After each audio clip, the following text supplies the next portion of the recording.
En el amor y en la guerra, Ildefonso Falcones. Segunda parte, Deshonra y condena. Capítulo 9. No, reconoció Sofía a su hija. No me atrevo.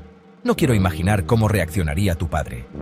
Pero al final siempre se sabe todo, la interrumpió Marina angustiada. Vos misma lo dijisteis. Sofía asintió con aflicción. Sí, todo termina sabiéndose, evitó afirmar. Se hallaban las dos sentadas en unas sillas junto a la luz de la ventana en la alcoba de Marina.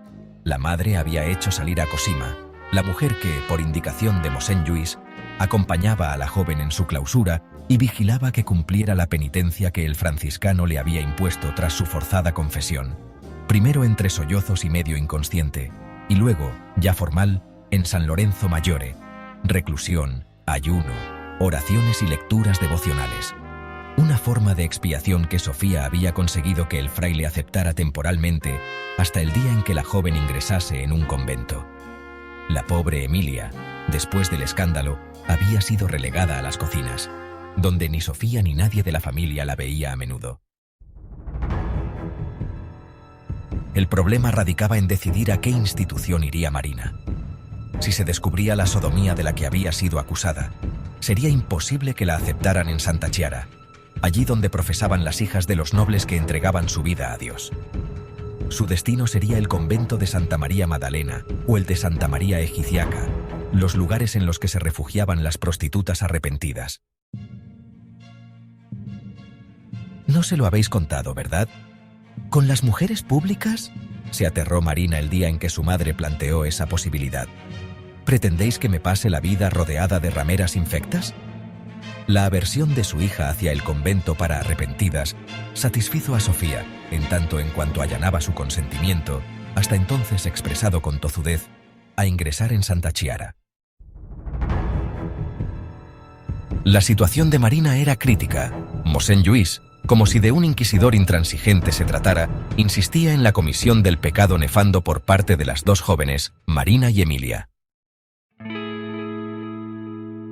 Sofía percibía en la actitud del fraile una verdadera paradoja ideológica, el deseo desatado hacia ella. El sentimiento de culpa que esa inclinación provocaba en un religioso que se enorgullecía de su virtud. La posibilidad de vengarse de la mujer que lo había rechazado una y otra vez, hiriendo sin compasión la masculinidad que se ocultaba bajo sus hábitos. Y por último, la contradicción que suponía acusar a la hija de sodomía. La criada era considerada un mero personaje secundario, una ignorante sometida a obediencia, mientras fantaseaba con poseer a la madre. Porque tal como Sofía había llegado a reconocer, que por proteger a su hija se habría entregado con pasión a cuantos miserables la hubieran deseado, a igual conclusión llegó ante la concupiscencia del fraile. Así se lo hizo saber con descaro, y lo tentó. Nada de esto puede ser conocido, Mosén, le rogó. La Iglesia debe rechazar las declaraciones de esa sirvienta, y la confesión de mi hija ha de mantenerse en secreto. Siendo una joven deshonrada contra su voluntad, el destino de Marina no es otro que el de tomar los hábitos, y eso solo lo puede hacer ingresando en Santa Chiara, donde le corresponde por nobleza. Sus tierras y sus dominios en Castelpetroso constituirán una sustanciosa dote que enriquecerá todavía más el patrimonio del convento. ¿Me ayudaréis? El religioso no contestó.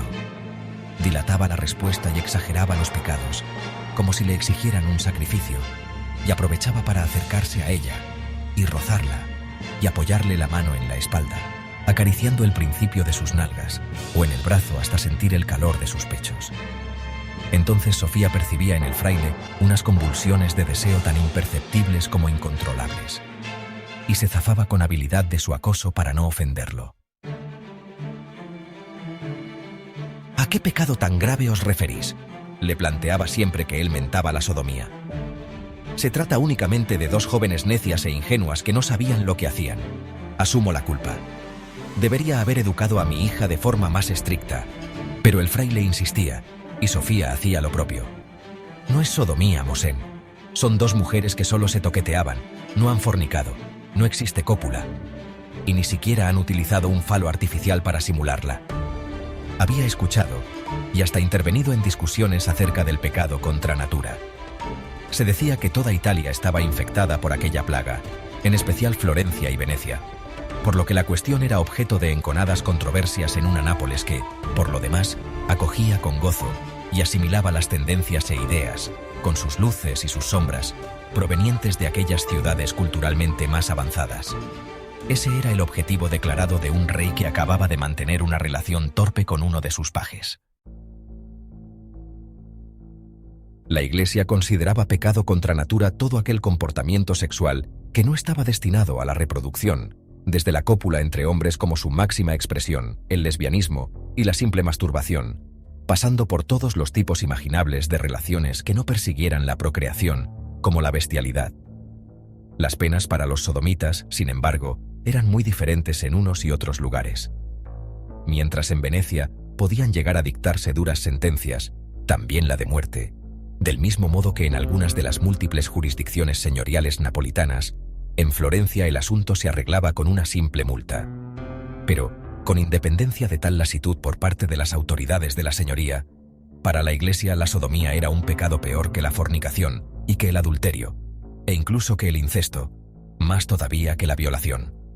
Esa posición, defendida a ultranza por el fraile Bernardino de Siena, azote de los sodomitas y general de los franciscanos en Italia, era la que sostenía con pertinacia Mosén Lluís.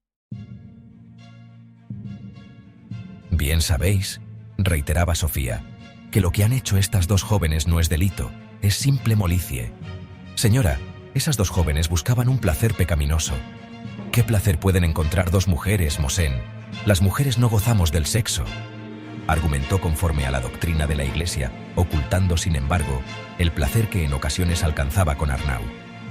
Soy un siervo de Dios, se excusó el fraile. Carezco de experiencia en cuanto exponéis. Pues yo os lo mostraré, replicó con descaro Sofía. Pero si presumía que el minorita se turbaría con la propuesta, la sobria estancia en la que se encontraban en el complejo del monasterio anexo a San Lorenzo Maggiore pareció derrumbarse sobre ella cuando el fraile se levantó la sotana y dejó a la vista su pene erecto, tan tieso como el campanario que se erigía, majestuoso, al costado de la iglesia. «Arrodíllate y muéstramelo», exigió el hombre con un deje de cinismo, pasando a tutearla. No podía dudar. Marina estalló en su cabeza. La ingresarían con las arrepentidas, como a una vulgar mujer pública. No lo consentiría. Hincó las rodillas en tierra, ya con la estremecedora visión de Arnau enfurecido, si llegara a enterarse de cuanto se había descubierto a raíz de la violación de su hija, y se encogió al solo pensamiento de su ira desatada. Pese a la frivolidad y el galanteo en los que la había absorbido aquella sociedad hedonista, lo cierto era que Sofía no conocía más hombres que Giovanni y Arnau, a diferencia de las experiencias que acreditaba la insolente conducta del fraile, quien ya resoplaba. Asqueada, con los ojos cerrados, le agarró el pene con una mano. Los religiosos siempre habían sido los mayores sodomitas, pensó mientras notaba cómo Mosén Lluís temblaba y suspiraba. Le presionó el miembro e hizo un sube y baja sobre la piel. La descarga de placer llevó al fraile a encogerse. «Con la boca», susurró este incapaz de alzar la voz. «Chúpamela», logró exigir apremiante después. Sofía reprimió una arcada, pero trató de reponerse. Abrió los ojos para enfrentarse al miembro erecto, el glande morado, hediondo, y lo toqueteó un par de veces más con una violencia que el Mosén confundió con pasión, antes de levantarse repentinamente. «Me poseeréis el día en que mi hija ingrese en Santa Chiara», afirmó. Mosén Lluís tardó unos instantes en abandonar el estado de ensueño en el que había caído. «¡Furcia!», la insultó entonces. «¡Impúdico!», replicó ella. «¡Obsceno! Tu hija terminará en la Madalena rodeada de rameras. Os arrancaré los ojos, aunque me vaya la vida en ello», gritó Sofía. «Y revelaré al duque de Lagonegro que me habéis mancillado, que os habéis aprovechado de mi pesar». Si la primera amenaza no pareció hacer mella en el fraile, la segunda lo llevó a tensar los músculos del torso, como si la sola mención de Arnau Estanyol lo pusiera a la defensiva. Después de que el noble se enterara de que su hija había perdido la virtud, toda Nápoles sabía de su desafío a ultranza a Gaspar d'Estorrent. Sofía pensó que no habría manera de ocultar a su hija una noticia de tal calibre. Pese a que Marina vivía prácticamente recluida en sus aposentos, podría oír algún comentario al respecto, ya fuera entre el servicio o entre sus hermanos. Por ello, una tarde se lo contó. «Ya sabes cómo es tu padre», le dijo tras relatarle esos últimos acontecimientos. «Los hombres necesitan a alguien a quien culpar. Y para Arnau, el mayor responsable de todos sus agravios es ese medio hermano cobarde y su familia». Marina, que había escuchado las palabras de su madre, quedó desconcertada. ¿Acaso no habían ajusticiado a unos turcos por ello? Pero conocía el odio de Arnau Estanyol hacia los d'Estorrent, así que se convenció de que su madre tenía razón.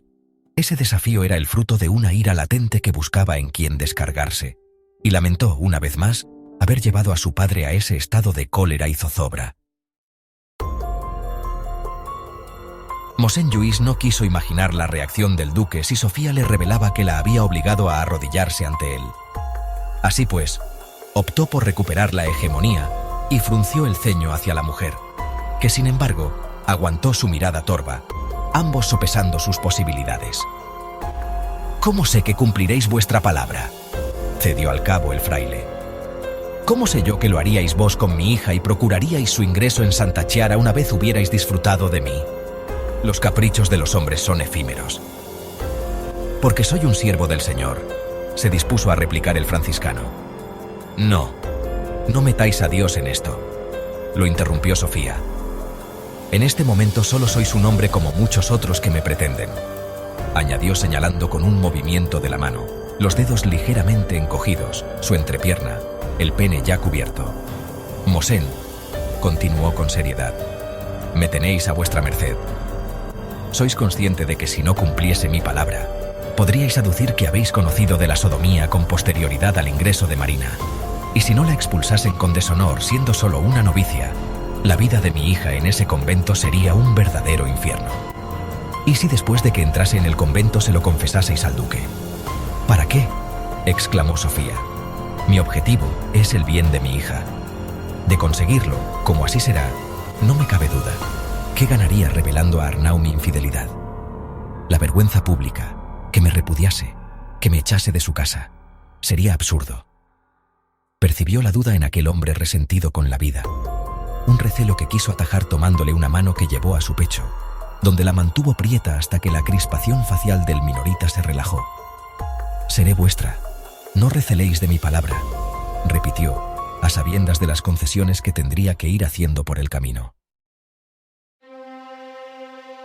«Yo, Arnau Estanyol, conde de Navarcles y de Castelví de Rosanes, duque de Lago Negro, de acuerdo con las leyes y las costumbres de los caballeros, os acuso a vos, Gaspar d'Estorrent, conde de Accumoli, de haber asaltado mi casa y forzado violentamente a mi pupila, la baronesa Marina di Forti, hija del noble Giovanni di Forti, barón de Castelpetroso, capitán del rey Alfonso, abatido mientras defendía con valentía la causa de la Casa de Aragón. Por ello os reto a combate a ultranza, cuerpo a cuerpo, para que, en nombre de Dios, de la Virgen María y de Sant Jordi, se muestre la verdad a todo el pueblo, y paguéis con sangre y el deshonor que corresponde a un canalla como vos vuestra inmensa culpa. Esperaré vuestra respuesta durante el plazo de 10 días, transcurridos los cuales, si no me habéis contestado y según me permite la ley, os perseguiré y dañaré vuestra persona y vuestros bienes en cuantas maneras encuentre. Y en testimonio de todo ello, os remito la presente carta de batalla, partida por ABC, firmada de mi mano y sellada con mis armas en la ciudad de Nápoles, por Pedro Gil, trompeta. El requerimiento se entregó en persona a Gaspar d'Estorrent, después de que el trompeta elegido por Arnau, acompañado de 3 caballeros testigos y un notario, entrase en su palacio y a voz en grito reclamase la presencia del señor, se anunciara como procurador de Arnau Estanyol y le comunicara su cometido. De todo ello el notario levantó acta hasta que Gaspar, poco ducho en las reglas y las estrictas formalidades de la caballería, pero instruido en ellas después de que algunos miembros del consejo le advirtieran de lo que iba a suceder, contestara con igual solemnidad que la utilizada por el heraldo que en su momento respondería al requerimiento. Apuntaba la primavera, y el domingo se mostraba soleado y cálido, ruidoso y alegre, lo que no había conseguido que Marina alzase la cabeza para deleitarse en un cielo límpido. Se dirigían a San Lorenzo Maggiore a misa mayor, el padre montado en peregrino, sus hijos Filippo y Lorenzo en sendos palafrenes, y las mujeres transportadas en sillas de manos. Los frescos con escenas marianas que decoraban los muros de la imponente iglesia y en los que en otras ocasiones le gustaba recrearse, se le presentaban ahora a Marina invasivos, acusadores. Allí donde mirase creía encontrar una figura que la reprobaba, como si fueran capaces de oír la confesión que le parecía todavía flotaba entre aquellos muros. Mosén Lluís se la había arrancado frente al altar de una de las capillas laterales. ¿Qué hacíais? ¿Dónde? ¿Cómo? ¿Qué os tocabais? Habla, muchacha, confiesa tus pecados. Y la conminaba con la mirada, con aspavientos, con una proximidad invasora. Solo obtendrás el perdón de Dios si confiesas y te arrepientes. ¿Cómo lo hacíais? ¿Con los dedos? ¿Con qué más? ¿Usabais algún artilugio? Tal vez la lengua. Se había sobresaltado elevando la voz. Y Marina se sinceraba con una voz trémula que contrastaba con los jadeos, cada vez más estentóreos del Mosén, pensando ingenuamente que confesar todos los detalles de la verdad la ayudaría en su causa. Y sus revelaciones se habían quedado adosadas a los muros de San Lorenzo Maggiore para que ahora hasta las figuras de los frescos la acusasen y la intimidasen, señalándola con crueldad.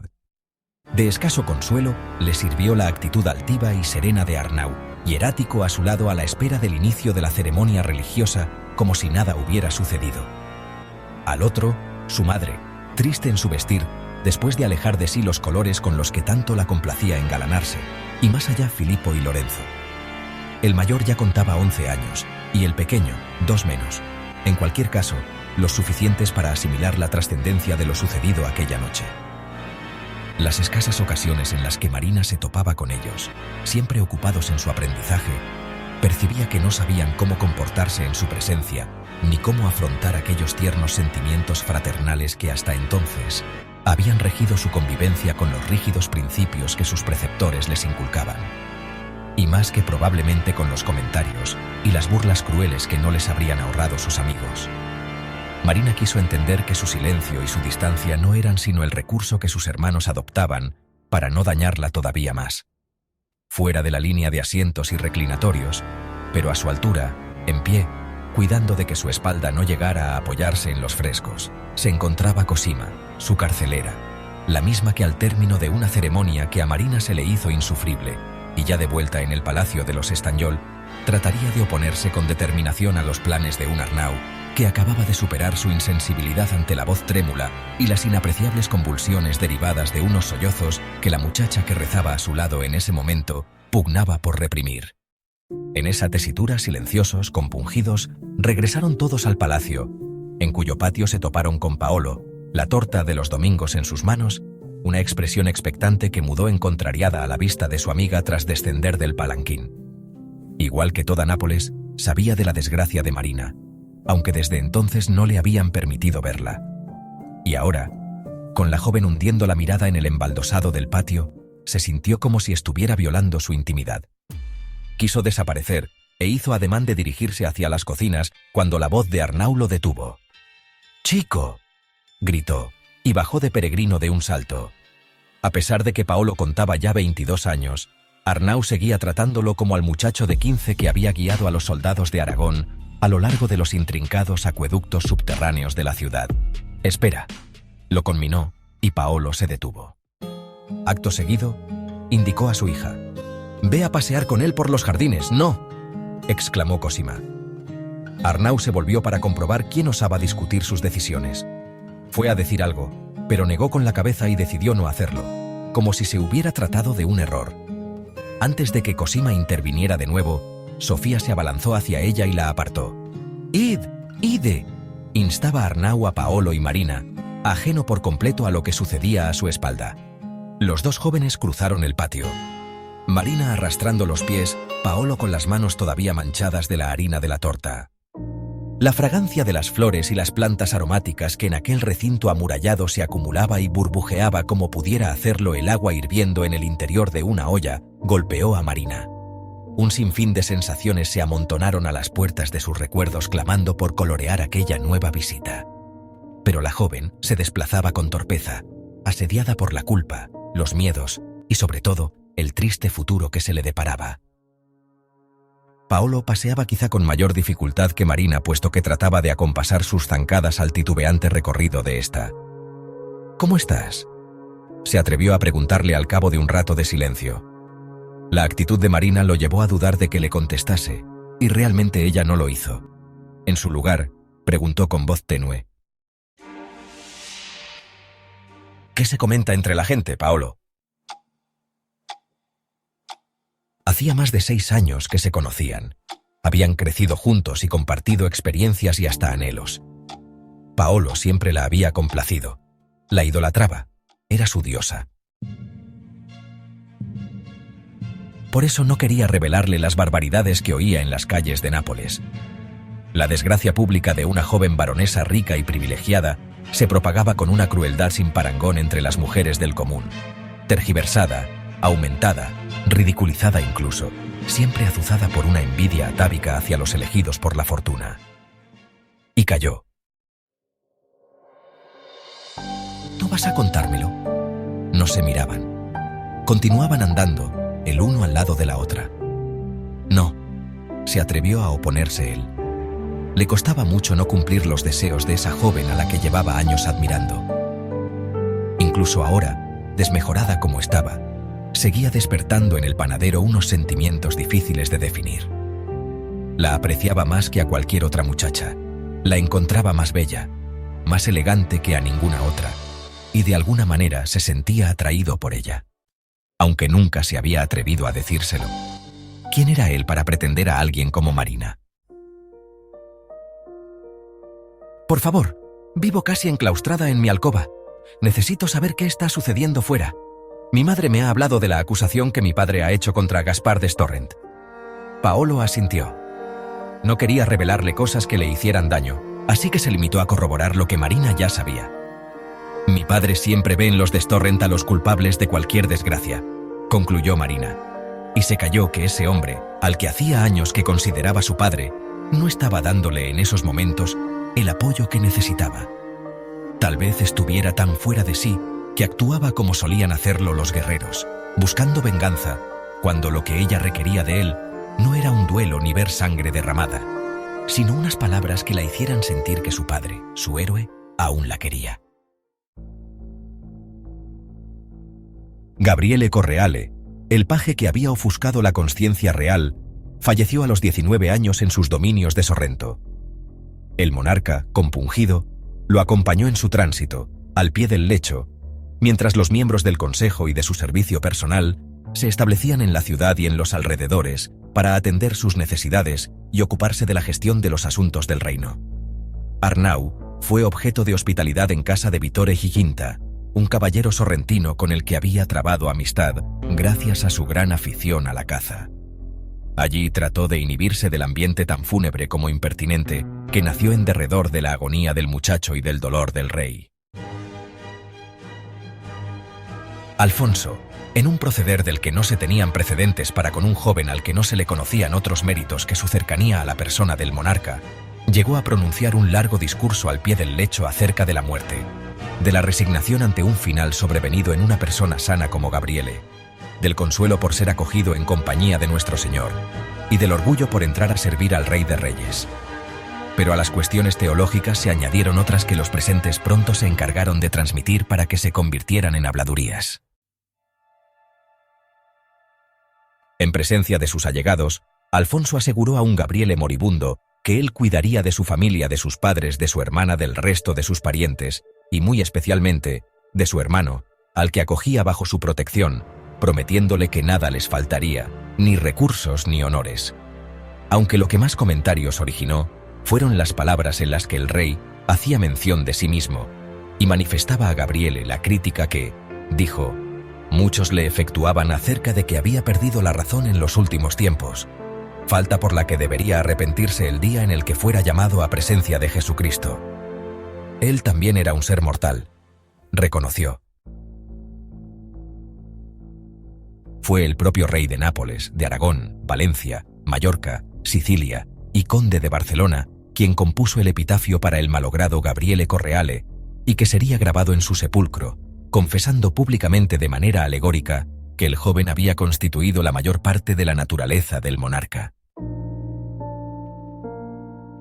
Arnau se abstuvo en esa ocasión del menor comentario y acompañó a su rey en el dolor y la congoja, manteniendo un silencio tétrico en el camino de regreso a Castelnuovo, donde el monarca se recogió a rezar en su capilla.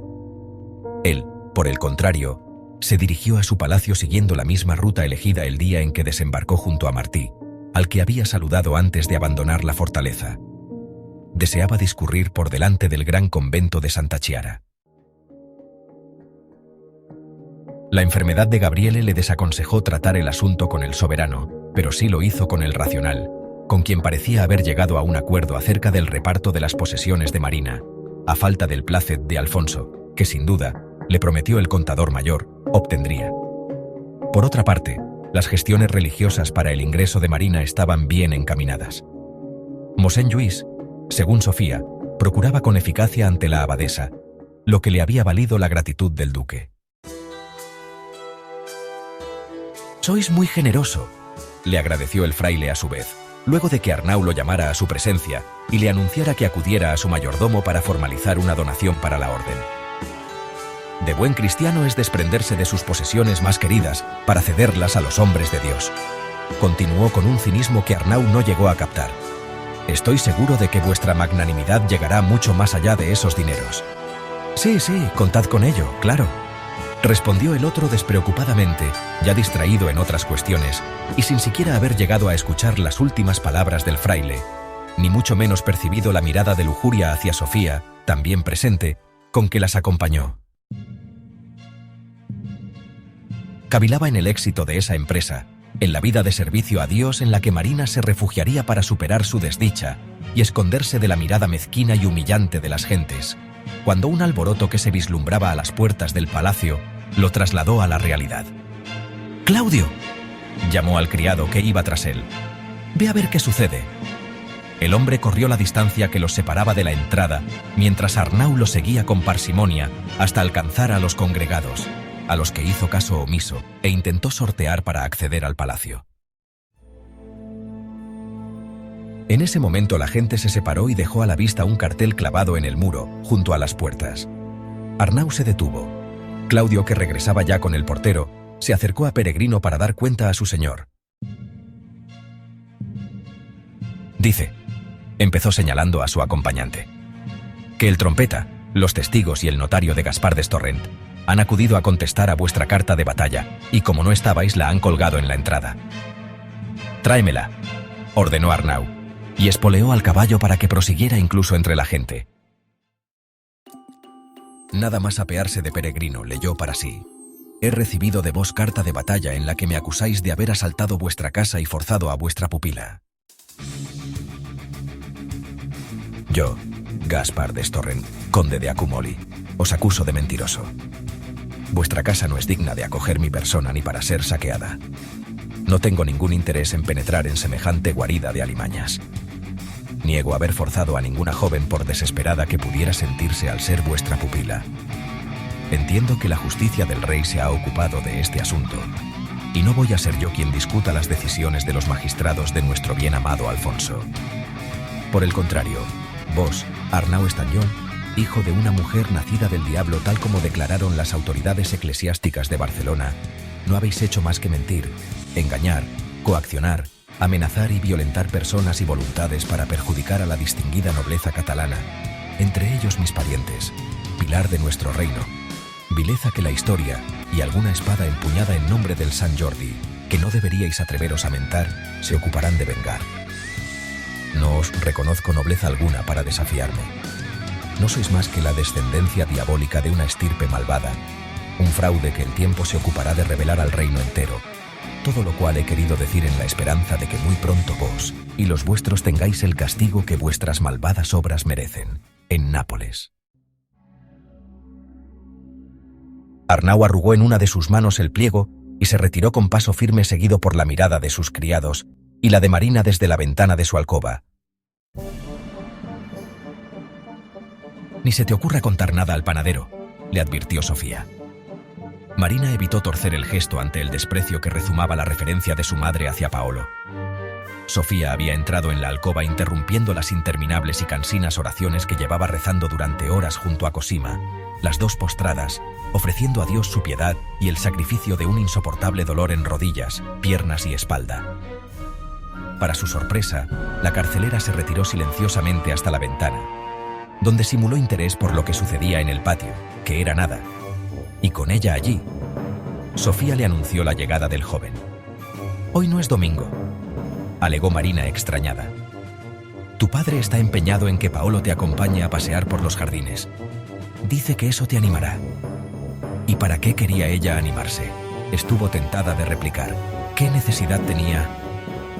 «Arnau desea lo mejor para ti», continuó Sofía intuyendo sus pensamientos y añadiendo en voz más baja para que Cosima no la oyera.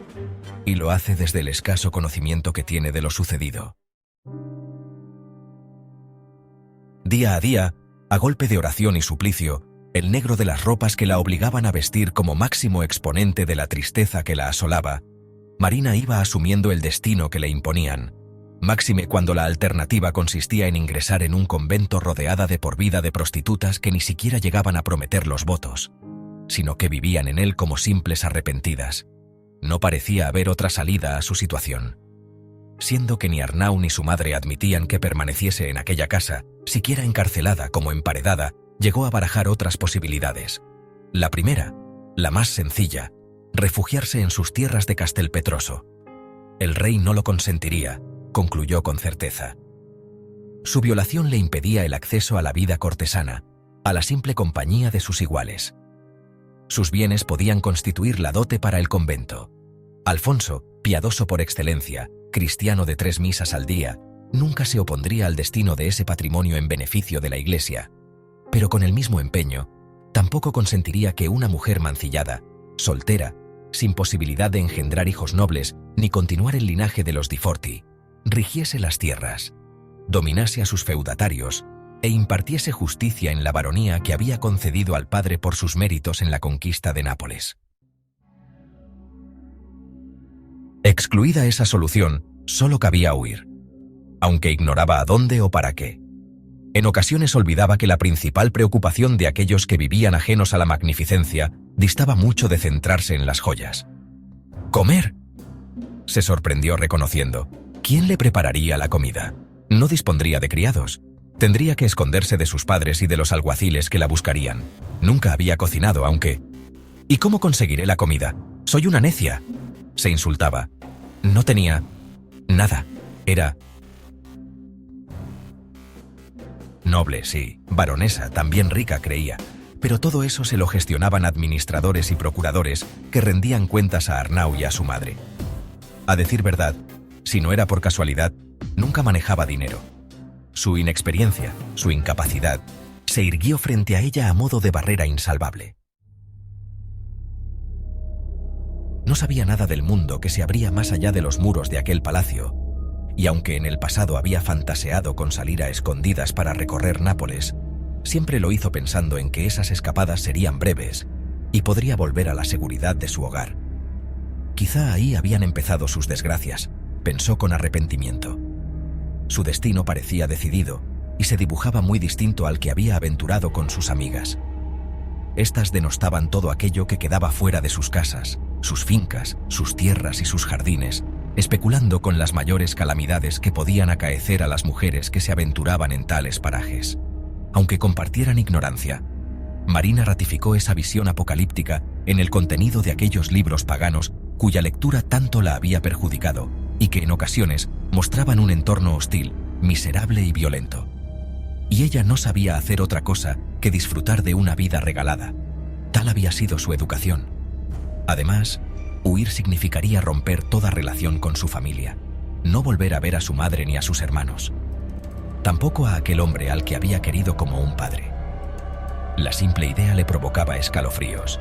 Desde la ventana de su habitación, contemplaba los portalones de acceso al patio, vigilados durante el día, atrancados tan pronto como sonaban las campanas que llamaban al recogimiento y que indicaban el cierre de las puertas de acceso a la ciudad. En alguna ocasión tuvo que apoyarse en el alféizar de piedra ante el sudor frío que la asaltaba cuando atisbaba la idea de traspasarlos para enfrentarse a un mundo que la aterrorizaba. Por todo ello, Santa Chiara iba presentándose ante ella como la única solución a sus problemas. Viviría entre sus iguales, entregada a Dios, pero atendida, sin perder el contacto con su familia, con su madre, con Arnau y, sobre todo, con sus adorados hermanos. Con esa rendición ante unos hechos irrefutables, Marina llegó al jardín donde la esperaba Paolo, alto y espigado. El panadero pretendió recibirla con una sonrisa que, no obstante, borró de su rostro para fruncir los labios y rectificar de inmediato tratando de relajarlos, antes de desviar la vista de los ojos de ella, todo sin dejar de balancearse sobre los pies. «Gracias por acompañarme», lo saludó Marina con la mirada de Sofía clavada en la espalda, instándolo a iniciar el paseo. El joven saludó a la madre con una rápida inclinación de cabeza y siguió a la hija a través del sendero que se internaba en la exuberancia de las flores y los frutales que, a imagen del rey, Arnau había ordenado plantar en el jardín, pero sin llegar a ponerse a su altura, medio paso por detrás de aquella figura negra que contrastaba con el sol y la agradable temperatura de aquella primavera que llamaba al contento.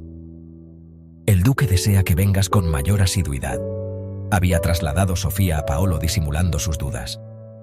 «Tienes que hacer sonreír a Marina, alegrarla, pero no le cuentes nada de lo que sucede fuera».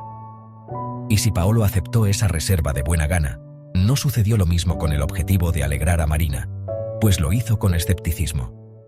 Él siempre se había sometido a la dinámica que marcaba a la joven. Ella decía, ella proponía, ella hablaba, ella bromeaba o criticaba, ella mandaba, ella dirigía. Y Paolo contestaba y obedecía, y lo hacía con satisfacción. ¿Cómo podía convertirse ahora en el protagonista de sus encuentros? En cualquier caso, se trataba de Marina, y jamás la abandonaría a la soledad ni a la tristeza que había percibido que esparcía a su paso ese primer domingo. Esa era su misión, una sonrisa de Marina, un triunfo maravilloso.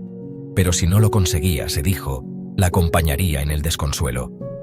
Y en ello estaba, en un acompañamiento contrito y silencioso, sin saber cómo acceder a aquella diosa abatida cuando ella lo sorprendió tomando la palabra. «¿Por qué no te has casado todavía?». Una pregunta absurda hilada al compás del pensamiento que la llevaba al interior del convento, donde, igual que ahora, se veía paseando por el claustro, pero rezando en silencio Avemarías en honor de las 7 alegrías de la Santísima Virgen, Padre Nuestros en honor de las 5 llagas de nuestro Señor, la Salve, Regina o cualquier otra de las muchas oraciones que debían rezar en sus momentos de asueto. Paolo, sin embargo, contaba la edad suficiente, algo más de 20 le constaba, y era apuesto. No era feo ni deforme, y gozaba de salud, y tenía una panadería y una licencia real para mercadear con grano sin pagar impuestos. ¿Qué hacía perdiendo el tiempo con ella? «Di, ¿por qué no te has casado?», insistió ante su silencio. Paolo balbuceó lo que parecían excusas. «No tengo tiempo. Mi madre. La panadería. No. Todavía soy joven. No encuentro ninguna mujer». «¿No encuentras ninguna mujer?». «No». La excesiva parquedad en las contestaciones de Paolo, un proceder que contrariaba su comportamiento más abierto de los domingos que acudía con las tortas antes de que acaeciera la desgracia de Marina, fue cesando al mismo ritmo en que ella tomaba la iniciativa en las siguientes ocasiones en las que se vieron en los jardines del palacio, y sus paseos recuperaron los hábitos que los venían caracterizando a lo largo de los años. Santa Chiara estaba cada día más cerca. Mosén Lluís, le contó su madre, mediaba ante la abadesa. Los franciscanos eran la comunidad que atendía a las necesidades espirituales de las monjas, y gozaban de tal influencia que, de forma excepcional, en el complejo monástico se ubicaban 2 conventos, el de las clarisas y el de los franciscanos. Compartían la iglesia, excluida de la clausura, aunque los demás espacios, el claustro, el refectorio, los servicios y, por supuesto, los dormitorios, se hallaban separados. «Profesaré en Santa Chiara», afirmó Marina en otro de sus paseos. «Me alegro por ti», apuntó Paolo, y lo decía de corazón, por mucho que eso le doliera. «Allí están las mejores damas». Pero Marina no lo escuchaba. La simple enunciación de tal idea removió su conciencia. Era la primera vez que lo pronunciaba de viva voz, la primera que lo comunicaba al mundo. «Profesaré en Santa Chiara», se repitió. Y no la asaltó la tristeza, ni la angustia, ni la desesperación. «Profesaré en Santa Chiara», reiteró en un susurro. Ya te he oído, se quejó Paolo sin esconder cierta molestia. Mi padre está negociando con el rey la dote que aportaré a la comunidad, explicó a su acompañante tal como también se lo había contado su madre. Es complicado porque Arnau desea que el título y parte de las tierras sean concedidos a mi hermano Filippo, y el rey, como siempre, quiere más dinero para él. Todos pelean por los bienes, pero cuando una es monja y se ha entregado a Dios en cuerpo y alma no necesita de bienes materiales. Se sorprendió recitando ante Paolo una de las cantinelas con que Cosima la machacaba. ¿No te parece maravilloso? Si tú lo dices, se le escapó al joven. Marina se aproximó a él y lo interrogó con la mirada. El escepticismo que había percibido en el tono de su voz la inquietó. Lo cierto era que Paolo no estaba dispuesto a admitir virtud ni bondad alguna en el destino de la única amiga a la que quería con todo su ser, la mujer con la que soñaba desde hacía tiempo y a la que indefectiblemente perdería para siempre en cuanto traspasase las puertas de esa cárcel dorada.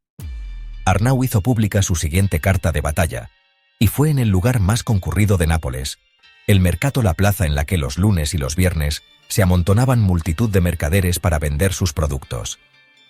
En época de Alfonso, el antiguo campo del Moricino, que entonces llegaba hasta el mar y era nombrado así por los muchos sarracenos que levantaron y establecieron sus tiendas y comercios cuando fueron llamados a defender Nápoles en las guerras lombardas, aparecía ya delimitado por los gobernantes angevinos, que en pro de la salubridad pública habían trasladado a los curtidores más allá de la zona y delimitado esta por las nuevas murallas francesas, la Puerta del Mercato, y edificios emblemáticos como la iglesia de Sant'Eligio y el Matadero, y la basílica y el monasterio de Santa María del Carmine Maggiore, nacidos al amparo de la devoción de la imagen de la Madonna Bruna que, milagrosamente, los frailes carmelitanos habían encontrado y escondido de los sarracenos en una cueva.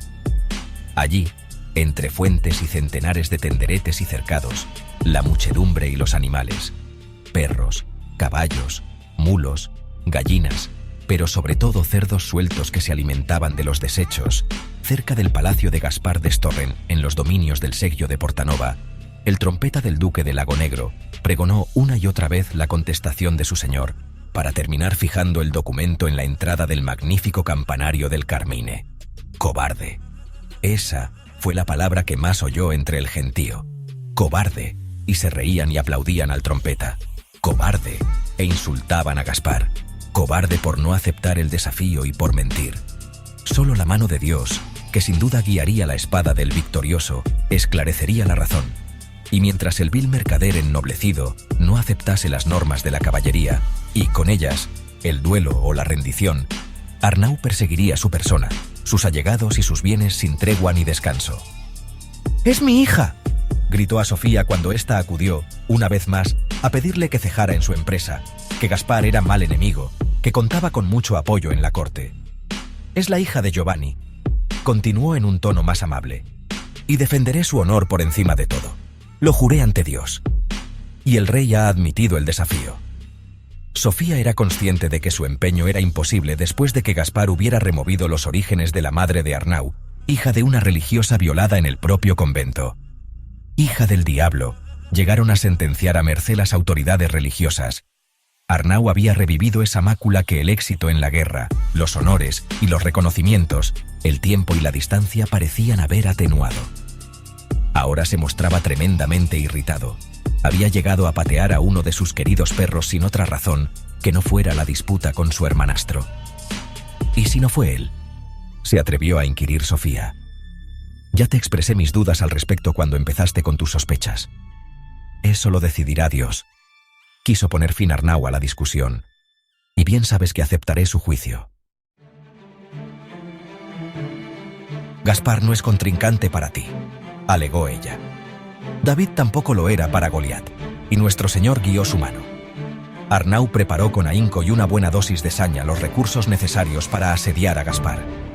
Mandó recado a sus incondicionales, a los capitanes y soldados que había contratado en las largas campañas durante la conquista del reino, y les prometió pingües recompensas por atacar y destruir los intereses de Destorrent, sus tierras, sus depósitos, sus barcos, sus caravanas, siquiera un simple chamizo en el que algún viejo pastor guardase 4 ovejas de su propiedad.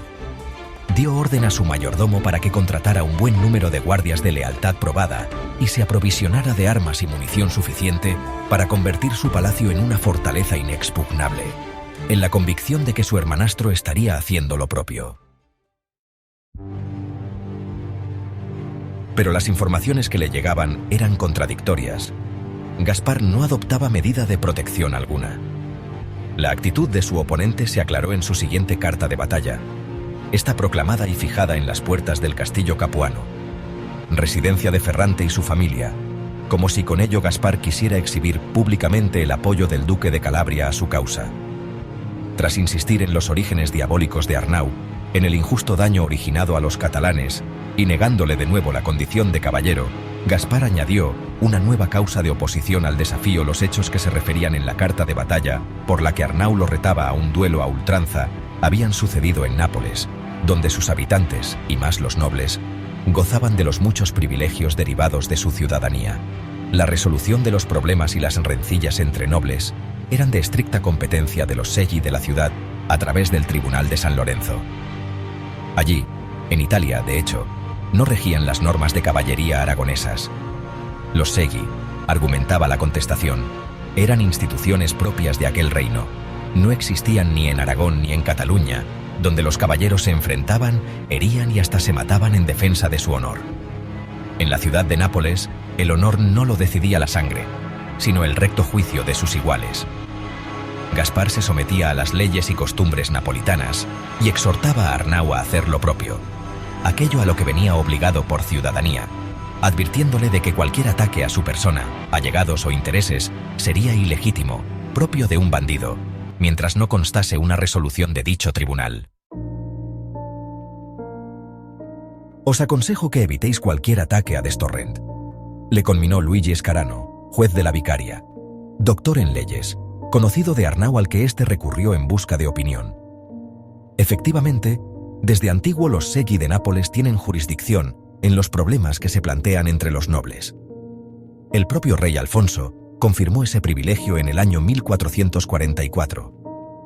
Lo concedió a los elegidos de San Lorenzo para evitar los odios, los rencores y los escándalos en el supuesto de que surgieran conflictos entre nobles o gentilhombres de la ciudad, siempre y cuando no hubiera habido sangre, en cuyo caso derivaban a la justicia real.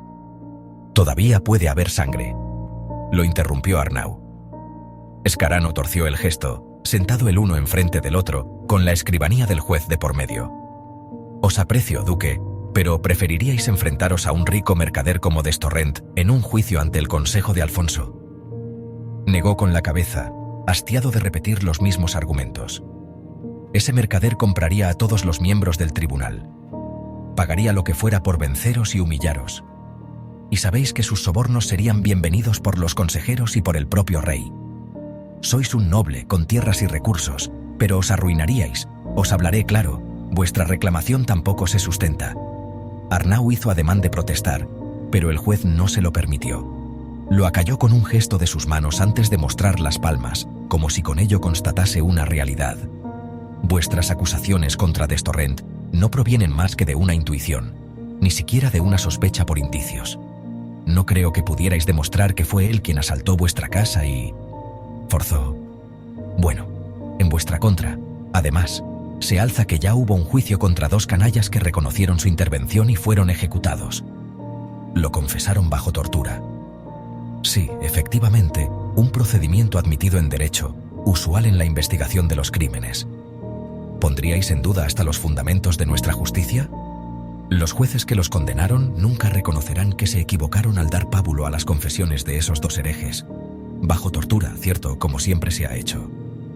Es falso, insistió Arnau, y Scarano volvió a mostrar las palmas de sus manos en gesto de inútil resignación. El duelo entre caballeros existe precisamente para eso, le recordó, para demostrar la verdad. Quien vence la ha demostrado. Es la verdad de la espada es el juez. Los duelos, los que no son clandestinos, están admitidos en Italia. Somos catalanes.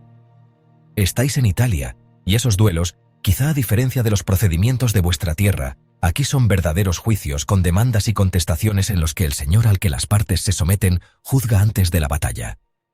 Pero no los segui. Lo interrumpió una vez más un Arnau irritado al ver que su amigo parecía no apoyar su reclamación. Los miembros de los Segui son nobles, aptos para dirigir una contienda armada. ¿Qué diferencia habría entre ellos y ese señor al que deben someterse las partes? Ninguna, se respondió él mismo. En todo caso, se trata de un problema jurídico complejo, y a eso se agarrará el mercader para no enfrentarse a vos. En Nápoles los Segui tienen plenas competencias en el gobierno de la ciudad. No van a permitir que dos nobles enfrentados inicien una guerra abierta en sus plazas y calles. Sin haber terminado, Escarano se mantuvo un instante en silencio para romperlo sentenciando. Y menos si son catalanes. Los nobles napolitanos utilizarían la reyerta entre Arnau y Gaspar como una forma de afirmar su poder ante los conquistadores. Sin duda reclamarían esas competencias y exigirían la jurisdicción para juzgar cualquier hecho que pudiera suceder en la capital del reino. Esas habían sido las últimas palabras de un juez que terminó excusándose con Arnau por no haber podido ayudarlo con mayor eficacia, y en ellas pensaba éste mientras esperaba en Torre del Greco a ser recibido por el rey. Alfonso había consentido el duelo, mantendría su palabra. Nápoles, al igual que el resto de Italia, Alemania, Francia y España, vivía todavía las reminiscencias de la gran peste que había originado la muerte de millones de personas hacía 100 años. Desde mediados del siglo XIV, la pestilencia se reproducía de manera intermitente, si bien con menores efectos que los devastadores originados por el brote primigenio, a causa, probablemente, de la inmunidad adquirida por la población superviviente. En 1449 la pestilencia atacó Nápoles otra vez, y Alfonso abandonó Castelnuovo para refugiarse en Torre del Greco, una población costera en la falda del Vesubio distante 6 millas de la capital. Allí poseía una sencilla residencia dotada de servicios a todas luces insuficientes para asumir las necesidades del rey. Disponía tan solo de un salón pequeño y un dormitorio todavía más reducido con una única ventana que, sin embargo, ofrecía al monarca el magnífico espectáculo de la bahía de Nápoles, una vista mágica que abarcaba cuanto se encontraba entre Miseno y Capri. Alfonso se había retirado a Torre del Greco tremendamente desilusionado de las campañas bélicas, la simiente que hasta entonces había alimentado su vida, y acababa de padecer la muerte de su amado paje. La soledad y la nostalgia amenazaban con hacer presa en él, cuando encontró consuelo en la compañía de una joven, a la que había conocido hacía poco más de un año. Lucrecia d'Alagno, hija de una familia noble de fortuna modesta, que habitaba en Torre Annunziata, un lugar cercano, también costero, ubicado entre la residencia real y la antigua y desaparecida Pompeya. El conquistador del mayor reino de Italia, un soldado de 53 años curtido en 1000 batallas, cayó rendido a los encantos de la bella Lucrecia, de casi 20, quien lo hechizó hasta el punto de conseguir que, tras escuchar misa por las mañanas, el monarca limitase sus tareas de gobierno a 2 horas al día y dedicara el resto a disfrutar de su compañía, charlando y paseando por los jardines de Torre Annunziata. Lucrecia se convirtió en su señora, consentida, admirada, idolatrada y regalada. Y mientras el rey gozaba de aquel espíritu renacido, a las puertas de su palacio se amontonaban consejeros, cortesanos y suplicantes, Arnau, uno más entre ellos, que desesperaban ante la imposibilidad de conseguir una audiencia real. Los embajadores de Barcelona escribían a los consejeros de la ciudad para excusar su retraso y la imposibilidad de acabar su misión diplomática ante un rey que no los recibía. Las condiciones eran incómodas e insufribles. Torre del Greco no estaba preparada para acoger a las decenas de personas que diariamente acudían a gestionar algún asunto. La corte no cabía, los funcionarios tampoco, no había comida para todos, ni platos ni cristalería, no había camas, y la gente iba y venía desde Nápoles en un constante peregrinaje que se estrellaba contra los infranqueables muros de los jardines de la residencia de Lucrecia d'Alagno, tras los que imperaba la calma y la felicidad. Portando la pestilencia de un lugar a otro, durante más de una semana, Arnau se sumó a la corriente de comitivas que recorrían la costa para perder el día en Torre del Greco. Necesitaba que el rey ratificase el desafío que había autorizado en los términos de las normas de la caballería catalana, no en los de los napolitanos. A su pesar, maldiciendo, con la ofensa de Gaspar acerca del origen diabólico de su madre, aguijoneando su odio, mortificándolo sin descanso. Había seguido el consejo del juez Luigi Scarano y revocó las órdenes de atacar las propiedades de Gaspar. Como siempre, Sofía se alzó como la voz de su conciencia. «¡Ahora!», gritó al enterarse de la situación. Con Marina a las puertas de entrar en Santa Chiara, ¿ahora el catalán va a negar la autoridad de los Segui napolitanos? ¿Acaso no conoces la íntima relación que existe entre esos nobles y los conventos y monasterios? Tú formas parte del de Capuana, Arnau. Vuestra iglesia es la catedral. Los procuradores de los monasterios y los conventos son los nobles de los Segui. Os entierran allí. Hay muchos religiosos que provienen de esas familias. Los Segui no existirían sin esas iglesias y conventos. Forman parte de su idiosincrasia. Dios, ese al que te sometes en tu reto a Gaspar, es quien concede carta de naturaleza a la nobleza. Ambas instituciones van íntimamente ligadas. No le faltaba razón. Sus propios compañeros del Segio de Capuana ya le habían adelantado, sin ambages, que la nobleza de la ciudad no iba a renunciar a la jurisdicción inmemorial que mantenían sobre la resolución de los conflictos entre sus miembros en favor de las normas de caballería catalanas, por más que su majestad se empeñara. Eso constituiría una pésima concesión que sin duda traería consecuencias, y ellos debían mantener sus privilegios. Se trataba de la nobleza napolitana, no de la catalana, y, a diferencia de lo que sucedía en tierras españolas, allí en Italia, Alfonso respaldaba los derechos de una aristocracia sobre la que se encumbraba a modo de un César, algo que nunca reconocerían catalanes ni aragoneses, los cuales, tras la muerte de Martín el Humano sin descendencia legítima, habían elegido al padre de Alfonso, el castellano Fernando de Trastámara, a través de una trivial decisión formal de las Cortes, tras una votación amañada en Caspe, fruto de sobornos, maquinaciones e intrigas políticas, algo totalmente alejado de la gloria de una victoria en el campo de batalla.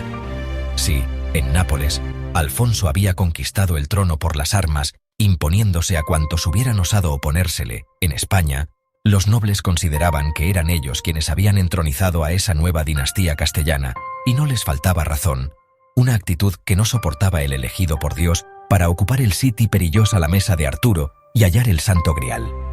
Alfonso no se enfrentaría a la nobleza que componía los Segui, respetaría sus competencias, y si así era y su desafío terminaba controlado por el Tribunal de San Lorenzo, Gaspar gozaría de ventaja. El mercader sabía moverse en los entresijos de los intereses cortesanos. Arnau, por el contrario, era brusco y torpe en las relaciones, y hallaba su suerte en el dominio de la espada. En esas disputas pensaba, paseando inquieto y enfadado junto a un noble siciliano que tampoco conseguía audiencia, ambos recorriendo arriba y abajo la playa frente a Torre del Greco, el mar devolviendo al sol napolitano el reflejo de la luz con que lo bañaba en un resplandor que llegaba a dañar la vista. Cuando un paje que bien podría haber sido su hijo Martí, se acercó a ellos vacilante, recelo que se acrecentó en el momento en el que los dos hombres se impusieron ante él. El joven entregó una carta del senescal al siciliano y luego otra a Arnau. Los dos las leyeron al mismo tiempo tras romper el lacre. En la de Arnau, el rey ordenaba al duque de Lagonegro y conde de Navarcles, Montero Mayor y su familiar y consejero, que preparase lo necesario para una partida de caza en el Astroni, el inmenso cráter repoblado de animales de un volcán extinguido en los Campi Flegrei, cerca de Pozzuoli. Ahí tenía Arnau su respuesta. El soberano no iba a recibirlo. Lo comentó con su compañero, con el que había trabado cierta amistad en la espera, ambos, sin vocalizarlo en momento alguno, disconformes con el nuevo romance de su monarca. «Tengo que preparar una partida de caza para el rey», manifestó Arnau con rabia en la voz. «¿Y vos? A mí me manda a cazar. Dinero», contestó el siciliano, y le ofreció su carta. En ella, Alfonso le ordenaba que fuera a Nápoles y se pusiera al mando de la galera Santa María y San Miguel, con la que regresaría a su tierra, a Trapani, para encontrarse con Íñigo Dávalos, almirante de su flota, a la que se uniría para navegar en corso por la vía de mediodía. Se tenía noticia de que regresaba de Egipto un barco genovés cargado con mercadería florentina que debían capturar. Lo mismo harían con cualquier otro navío que avistaran y que transportara mercancías de genoveses, florentinos, provenzales, venecianos, sarracenos o cualesquiera otros enemigos del reino. Tras devolver la carta al siciliano y con la suya algo arrugada en la mano, el muchacho, todavía esperando a Arnau, se volvió hacia ese mar que, si antes lo había hechizado, ahora se le mostraba siniestro. El rey lo apartaba. Quizá pudiera hablar con él en la cacería, pero de momento lo mandaba lejos de Torre del Greco mientras al otro lo enviaba en una de sus razias en busca de más dinero para el tesoro, y con toda seguridad para aquella joven que acababa de nublarle el sentido. ¡Mi caballo!, gritó con brusquedad a Claudio. El criado quedó a su espalda y se separó un paso, cohibido ante el enojo que había percibido en Arnau al apretar el papel en su mano rígida, en sus facciones contraídas mientras lo leía y en la tirantez de su porte. «¿Duque?», se atrevió entonces a llamar su atención. «¿Qué?». Arnau se volvió para toparse con que el joven le tendía otra carta, que le arrancó sin la menor consideración. Rompió el sello y con el rostro crispado leyó el contenido. Alfonso accedía a su propuesta, y en el momento en el que Marina ingresase en Santa Chiara, el título de barón de Castelpetroso recaería en su hermano mayor, Filipo, al que le cedía el castillo y determinadas tierras adyacentes que casi coincidían con las que Arnau había propuesto al maestro racional. El resto de ellas, censos y demás beneficios, se repartirían entre el convento y el propio Alfonso. Arnau respiró hondo. Por lo menos Marina tenía garantizado el acceso a Santa Chiara, convento que recibiría una buena dote, y cuya abadesa, por más independencia de la que gozase, ya que dependía directamente del Papa, no del arzobispo de Nápoles, no contravendría los deseos del rey. Claudio esperaba con Peregrino de la mano. El siciliano observaba, y el paje permanecía encogido como si fuera el culpable de las malas noticias que había portado a los dos nobles. «Yérguete, muchacho», le exigió Arnau, originando que diera un respingo. «Nunca te amilanes ante nadie, ni siquiera ante nosotros». Lo arengó. «Sirves al más grande de los monarcas que existen sobre la faz de la tierra, por lo que debes cumplir sus recados con orgullo. Los deseos del rey de Nápoles siempre son atinados, disponga lo que disponga». Guardó silencio un instante a fin de darle tiempo para reaccionar. «¡Seguidores vencen!», clamó entonces el grito de guerra aragonés. El joven se mantenía tieso frente a él. «Venga», lo instó con las manos. «¡Seguidores vencen!». «¡Seguidores vencen!», exclamó el muchacho. «Más alto, que te oiga el rey», le exigió Arnau. «Seguidores vencen», aulló en esa ocasión el paje. «Seguidores vencen», se sumó el siciliano. Fueron muchos los que desde las inmediaciones de Torre del Greco observaron la escena, y la consigna aragonesa se repitió en boca de bastantes de ellos, uniéndose a los gritos de los tres desde la playa. Bajo el sol, Arnau con el brazo alzado en dirección al palacio, seguro de que Alfonso sabía sin duda quién revivía sus victorias en aquel ambiente idílico y apacible.